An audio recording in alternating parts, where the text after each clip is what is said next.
সৌরভ দাস, ইনি বাংলা ছবির একজন অভিনেতা। এনাকে তৃণমূলের নেতা বলবেন নাকি তৃণমূলের প্রাক্তন নেতা বলবেন? 1 বছর আগেই তৃণমূলের সাথে ঘনিষ্ঠতা কম করেছে। বর্তমানে তৃণমূল থেকে বহিষ্কৃত না হলেও প্রায় প্রায় বহিষ্কারের মুখে বা সব সম্পর্ক বিচ্ছেদের জায়গায় রয়েছে। কারণটা কি? বিবেক অগ্নিহোত্রী তৈরি করা একটি সিনেমা দি বেঙ্গল ফাইলসে ইনি গোপাল মুখার্জির রোল প্লে করছেন। কে এই গোপাল মুখার্জি? ইনি সেই গোপাল মুখার্জি যিনি 1946 সালে সুরাবর্দির হাত থেকে এবং মুসলিম লীগের দুধেল গাইয়ে ধর্মীয় উন্মাদ থেকে হিন্দুদের রক্ষা করেছিলেন।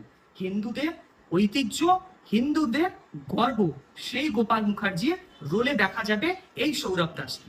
তাই হয়তো তৃণমূলে ইনি আর গুরুত্ব পাচ্ছেন না, কারণ ইনি রোলটা করছেন একজন বাঙালি, ঐতিহ্যবান হিন্দু বাঙালি। কিন্তু উল্টো দিকে আমরা কি দেখি? যারা শিবলিঙ্গের উপরে কন্ডম পড়ায় তারা তৃণমূলের সাংসদ হয়ে যায়। বসিরহাট রাইটের মাস্টার মাইন্ড সাংসদ হয়ে যায়।